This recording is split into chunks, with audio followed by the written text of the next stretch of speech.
Hi students, welcome to IK engineering academy Trichy.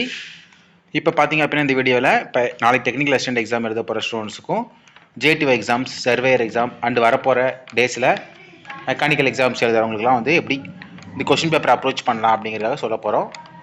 So இப்போ இதை பொறுத்த வரைக்கும் 3 அப்ரோச் இதில் இருக்குது. தெரியாத கொஷின்ஸ் வந்து எப்படி நம்ம சரியாக தேர்வு செய்யலாம், ஆப்ஷன்ஸ் வந்து எலிமினேட் செய்வது எப்படி, தேர்வினை சயின்டிஃபிக் அப்ரோச், அதாவது ஒரு நம்ம ஓரளவுக்கு படிச்சிருந்தா கூட அதை வந்து ஒரு சயின்டிஃபிக்காக முடிஞ்ச வரைக்கும் கரெக்டாக ஆன்சர் எப்படி கொண்டு வருது அப்படிங்கிறத பார்க்க போகிறோம். ஸோ ஃபஸ்ட்டு பார்த்தீங்க அப்படின்னா எக்ஸாம் ஹாலில் ஃபஸ்ட்டு பேசிக்காக பொறுத்த வரைக்கும் 4 ஆப்ஷன்ஸ், அதாவது 4 மெத்தட் இருக்கும் கொஷின்ஸ் பேப்பர் ஏபிசிடின்னு. ஸோ சில பேருக்கு பார்த்தீங்க அப்படின்னா கொஷின் பேப்பர் எடுத்த உடனே ஈஸியாக ஸ்டார்ட் ஆகும். சில பேருக்கு பார்த்தீங்க அப்படின்னா மீடியமாகவும், சில கொஷின் டைப் டஃப்பாக இருக்கும். ஸோ இருக்கிறதே டஃப்பான கொஷின் ஒரு ஓப்பன் ஆகும். ஸோ அந்த டைப் எடுக்கிறவங்க வந்து எடுத்தோடனே கொஷின் பேப்பர் பார்த்தோன்னா பதட்டமாயிடாதீங்க. ஸ்டார்டிங்கில் பதட்டமாகி டென்ஷன் ஆகிட்டீங்க அப்படின்னா சிக்கலாயிரும். ஸோ உங்கள் மைண்டு ஒரு ஸ்டார்டிங்லேயே டென்ஷன் ஆகிடுச்சுன்னா அப்புறம் உங்களால் கண்டிப்பாக அதை கொஷின் பேப்பர் எக்ஸாம் முடிய வரைக்கும் ஒரு நல்ல கண்டிப்பாக ப்ரிப்பேர் பண்ண முடியாது. ஸோ நல்ல மென்டாலிலேருந்து எழுதிட்டு வர முடியாது. அதனால் என்ன பண்ணுங்க அப்படின்னா, சார் நான் ஃபஸ்ட்டு எழுதிட்டேன், ஃபஸ்ட்டு கொஷினே டஃப்பாக இருக்குது, பரவாயில்ல, ஒரு கொஷின் டஃப்பாக இருந்தால் 20 கொஷின் டஃப்பாக தான் இருக்கும். ஸோ அது செட் எப்படி பிரிப்பாங்கன்னா 20 கொஷினை தான் பிரிப்பாங்க. ஸோ நம்ம நிறைய எக்ஸாம்ஸில் நிறைய கொஷின்ஸ் வச்சு செட்டு செக் பண்ணதில் ஒரு 20 கொஷின் ஃபஸ்ட்டு ஸ்டார்ட் ஆச்சுன்னா அடுத்த 20 கொஷின் வரைக்கும் டஃப்பாக தான் இருக்கும். ஸோ அந்த மாதிரி வரும். ஸோ அதனால் அந்த பேட்டர்ன் உங்களுக்கு வந்துச்சுன்னா ஸோ டென்ஷன் ஆக வேண்டாம். ஈஸியாக வந்தாலும் ஓகே, எக்ஸாம் ஈஸின்றது உங்களுக்கு இன்னும் கொஞ்சம் ஒரு கான்ஃபிடன்ஸ் கொடுக்கலாம் ஸ்டார்டிங்கில். ஸோ அதனால் அதுக்கு ஃபஸ்ட்டு ஜெர்க்காக வேணாம். ஜெர்க்காகிங்கன்னா பயம் வந்துடும். ஸோ வருதா, ஓகே அடுத்து நமக்கு ஈஸியாக வரும்ன்ற ஒரு மென்டாலிட்டியோட கொஞ்சம் பொறுமையாக அந்த கொஷின்ஸை ரியாக்ட் பண்ணுங்கள். இல்லைனா அந்த கொஷின்ஸ் ஸ்கிப் கூட பண்ணிவிட்டு பின்னாடி எழுதிக்கலாம். ஸோ விட்டுட்டு வந்து பின்னாடி எழுத ட்ரை பண்ணலாம். ஸோ அப்படின்றப்ப கன்ஃபியூஸ் பண்ணாமல் தெளிவாக பண்ணுங்கள். கொஞ்சம் தண்ணி குடிச்சிக்கங்க, ரிலாக்ஸாக தண்ணி குடிச்சிட்டு. ஸோ அது நல்லா இது வந்து ஃபஸ்ட்டு மெத்தட், அதாவது ஜர்க் ஆகாமல் ரிலாக்ஸ் ஆகிட்டு கொஷின் கஷ்டம் பட் பின்னாடி இருக்கிறது கண்டிப்பாக ஈஸியாக தான் இருக்கும். ஸோ ரெண்டாவது உங்களுக்கு கஷ்டமாக இருக்க கொஷின் எல்லாத்துக்குமே அது கஷ்டம் இருக்கும், அதையும் மனசில் வச்சுக்கோங்க. ஸோ ஃபஸ்ட்டு பாயிண்ட்டை நம்ம கடந்துடலாம். இது அடுத்து வந்து பார்த்தோம் அப்படின்னா நம்ம கொஷின்ஸ் பார்க்குறோம். ஸோ கொஷின்ஸ் படிக்கிறதுலையே நம்ம நிறையா தப்பு பண்ணுவோம். ஸோ அதாவது என்ன கேட்பாங்கன்னா நாட் திஸ், அதாவது இவை அல்லது எது, இது ஒன்று எது, கீழ்கன்ற ஒட்டு இல்லாதது எது அப்படின்னு நம்ம படிப்போம்.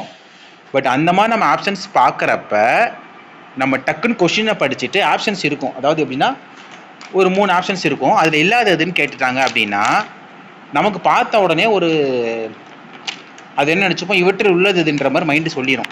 இவற்றில் இல்லாதது, சூட்டபிள் இது, ராங்கான பேர் இது, கரெக்டான பேர் இது, இந்த மாதிரிலாம் மாற்றி மாற்றி நமக்கு சூஸ் கொடுப்பாங்க. ஸோ அந்த மாதிரி வரப்போ not choose, not correct, this is sentence not shown correct அப்படின்ற மாதிரிலாம் வரப்போ நம்ம கொஷின்ஸை 1க்கு 2 டைம்ஸ் ஃபுல்லாக படிக்கணும். டைரக்ட் கொஷின்ஸ் கூட நம்ம சில டைம் தப்பு பண்ணுவோம். ஸோ மீனிங் வந்து இதுக்கு தான் சொல்கிறோம், நிறைய ப்ராக்டிஸ் பண்ணணும்னு. நம்ம கூட பார்த்தீங்கன்னா இந்த 500 ரூபீஸ்க்கு ஒரு 2000 கொஷின் பேங்க் கடைசி டைம்லையோ சரி டெஸ்ட் பேட்ச் கொடுத்துருந்தோம். எதுக்கு கொடுத்துருந்தோம் அப்படின்னா இதுக்காக தான் மெயினாக. ஸோ இது வந்து உங்களுக்கு என்ன யூஸ் ஆகும் அப்படின்னா, கொஷினை ஃபுல்லாக ரீட் பண்ணிங்கன்னா அது மீனிங் புரிஞ்சுக்கலாம். இதுதான் கரெக்டான பேர், இது வந்து கரெக்டான வேர்டு, இது வந்து இவற்றில் இல்லாதது எது அப்படின்ற மாதிரி கொடுப்பாங்க. அந்த இடத்துல கரெக்டாக படிக்காமல் எடுத்தோன்னே கரெக்டாக ஆன்சர் கரெக்டாக இருக்கும். எக்ஸாம்பிளுக்கு வந்து பொருத்தம் இல்லாததை கண்டுபிடின்ட்டா நம்ம என்ன பண்ணிடுவோம்னா பொருத்தமானதை கண்டுபிடின்னு மைண்டு சொல்லிடும் டக்குன்னு. அந்த இடத்துல பொருத்தமானதுக்கு போய் ஃபஸ்ட்டு ஆன்சரே இருக்கும். இப்போ கரெக்டாக இருக்கேன்னு டக்குனு குயிக் பண்ணிடுவோம். ஸோ படிக்க மாட்டோம். அதெல்லாம் எப்போ நமக்கு தெரியும்னா ஆஃப்டர் எக்ஸாம். ஏன்னா அதுக்கு கொஷின் திருப்பி படிக்க டைம் இருக்காது. ஸோ ஐயோ கரெக்டான கொஷின் கரெக்டாக போட்டேன் கான்ஃபிடென்ட்டில் வெளியே வந்துடுவோம்னா அந்த கொஷின்ஸை ஸ்கிப் ஆன்சர் பண்ணிட்டு வந்துடுவோம். ஸோ அது எக்ஸாம் முடித்து ஆன்சர் செக் பண்ணுறப்ப தான் தெரியும். ஸோ அதை கரெக்டாக படிங்க. அது 2வது பாயிண்ட். இந்த மாதிரி கண்டிப்பாக ஒரு 3 to 4 கொஷின்ஸ் தப்பாகிறதுக்கு வாய்ப்பு இருக்குது. அடுத்து வந்து இதுதான் வந்து சயின்டிஃபிக் அப்ரோச். கொஷினை கரெக்டாக ரீட் பண்ணணும், ஆன்சரை கரெக்டாக ரீட் பண்ணணும், பொறுமையாக பண்ணணும். ஸோ அதுக்கடுத்து பார்த்தீங்க அப்படின்னா எலிமினேட் பண்ணணும். ஸோ ஒரு கொஷின் வருது சார், எனக்கு வந்து ஒரு ஆன்சர் தான் தெரியுது, இல்லை 2 ஆன்சர் தான் தெரியுது, மேக்ஸிமம் ஒரு ஆன்சர் நமக்கு தெரியும். ஓரளவுக்கு படிச்சிருந்தா, நல்லா படிச்சிருந்தா 2 ஆப்ஷன் தெரியும். அந்த கடைசி 2 ஆப்ஷன் தான் எவ்வளோ நல்லா படிச்சிருந்தாலும் பாஸ் ஆகிறவங்களுக்கும் சரி, பார்டரில் போகிறவங்களுக்கும் சரி, அபோவ் ஒரு 70% கிட்ட 50 to 60, 70% போகிறவங்களுக்கும் சரி, இங்கே தான் செக் வைக்கும். இந்த இடத்த கரெக்டாக தாண்டவங்க தான் சக்ஸஸ் பாஸ் ஆகுறாங்க. ஸோ அங்கே என்ன பண்ணலாம் அப்படின்னா, ஸோ ஒரு ஃபஸ்ட் ஆப்ஷன் கரெக்ட் தெரிஞ்சிச்சு, எலிமினேட் பண்ணிடுங்க. செகண்ட் ஆப்ஷன் திருப்பி படிங்க, செகண்ட் தேர்ட் ஆப்ஷன்ஸ் படிங்க. ஸோ இது வந்து உங்களுக்கு வந்து நீ ஏற்கனவே கொஷின்ஸ் போட்டிங்க இல்லையா, அதுலேருந்து உங்களுக்கு ஏதாவது குழு கிடச்சிருக்கும், இல்லை மெமரி திருப்பி வரும். அந்த இடத்துல ரெண்டாவது ஆப்ஷன் எலிமினேட் பண்ணலாம். தேர்ட் ஆப்ஷன்ஸ் வரப்போ நீங்கள் செஸ் பண்ணுங்கள். இந்த ஆப்ஷன்ஸ் இந்த கொஷின்ஸ் என்ன வரும். இப்போ டெக்னிக்கல் பேப்பர்ன்றப்ப டெக்னிக்கலாக இருக்க நாலேஜஸ் வச்சு நீங்கள் அந்த இடத்துல பண்ணுங்கள். ஏதோ ஒரு டெக்னாலஜியோ ஏதோ ஒரு இதுவோ ஏதோ ஒரு அந்த இடத்துல உங்களுக்கு வந்து மெமரி கொடுக்கும். அந்த இடத்துல ஆப்ஷன் சூஸ் பண்ணுங்கள். அப்படி இல்லை சார் எனக்கு வந்து சுத்தமாகவே தெரிலனா மேக்ஸிமம் ஆன்சர் வந்து பிசியில் தான் நிற்கிது, அதுலேயும் பியில் தான் நிற்கும். ஸோ பி செலக்ட் பண்ணலாம். அதுக்கடுத்து வந்து இன்னொரு அப்ரோச் இருக்குது. சயின்டிஃபிக் அப்ரோச்சில் வந்து இன்னொரு மெத்தட் என்னென்னா, இப்போ எக்ஸாம்பிளுக்கு வந்து ஒரு கொஷின் நல்லா தெரிஞ்சு இதுக்கு வந்து நல்லா படிச்சிருந்தா மட்டும்தான் யூஸ் ஆகும். ஒரு கொஷின் பியில் ஸ்டார்ட் ஆனால் அடுத்த 3 கொஷின் கண்டிப்பாக பியில் ஸ்டார்ட் ஆகிற மாதிரி நிறைய ரோ இருக்கும். இப்போ 200 கொஷினில் ஒரு 10 to 15 பேர் வந்து இந்த மாதிரி வரும். ஒரு 2லேருந்து 3 கொஷின் ஈவன் 4 கொஷின்ஸ் வரைக்கும் வரிசையாக பிபிபி சிசிசி டிடின்னு வரும். பட் மேக்ஸிமம் அதில் பிசி இந்த மாதிரி தான் ஆப்ஷன்ஸ் வரும். ஒரு 2 கொஷின்ஸ் எழுதிட்டேன் சார், இப்போ எக்ஸாம்பிள் 20th பியில் நிற்கிது, 22 பியில் இருக்குன்னா மேபி 21 பி ஆகிறதுக்கு ஒரு 50% வாய்ப்பு இருக்குது. அதாவது 25%ல் இன்னொரு 25% சேர்த்து வாய்ப்பு இருக்குது. நான் 100% வருதுன்னு சொல்லலை. ஸோ இந்த மாதிரி இன்னொரு சயின்டிஃபிக் அப்ரோச் இருக்குது. ஸோ நீங்கள் அந்த கொஷின்ஸ் எடுத்து நிறைய கொஷின் ப்ராக்டிஸ் பண்ணால் கண்டுபிடிச்சிடலாம். ஸோ இந்த மாதிரிலாம் இருக்குது. ஸோ ஃபஸ்ட்டு பதட்டப்பட வேணால், கொஞ்சம் தண்ணி நிறையா கொண்டு போய்க்குங்க. இது வந்து டெக்னிக்கல் எக்ஸாம்ஸ் கரெக்டாக யூஸ் பண்ணுங்கள். டைமிங் வந்து வாட்ச் பண்ணுங்கள். 200 கொஷின்ஸ் படித்து எழுதணும். சார் நான் கடைசி 20 கொஷினே எழுதலை, படிக்கவே இல்லை, எவ்வளோ பெரிய லெஜெண்டாக இருந்தாலும் எத்தனை எக்ஸாம் எழுதினாலும் நான் கடைசி 20 கொஷின் டைம் இல்லை, நான் படிக்கலை, அப்படியே டிக் பண்ணிட்டேன்னா முடிஞ்சிருச்சு.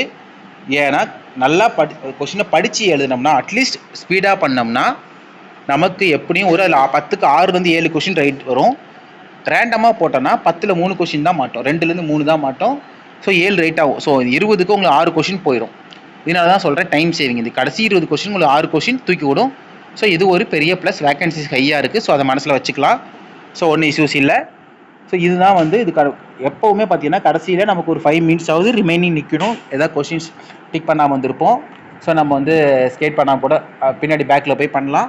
ஸோ இந்த மாதிரி நமக்கு ஆப்ஷன்ஸ் இருக்கும். ஸோ இந்த டைமில் யூ டோன்ட் பேனிக். ஸோ கடைசியாக ஒரு 5 minutes ஸ்பேராகவே வச்சுக்கோங்க. கொஞ்சம் ஸ்பீட் எடுங்க. நல்லா தெரிஞ்ச கொஷின் டக்குன்னு ஆன்சரை படிச்சுட்டு கொஷின் ரீடர் நல்லா 1க்கு 2 டைம் பண்ணி டக்குன்னு கிளிக் பண்ணிடுங்க. ஸோ அது மாதிரி சேவ் பண்ணுங்கள். ஸோ டென்ஷன் ஆக வேணாம்.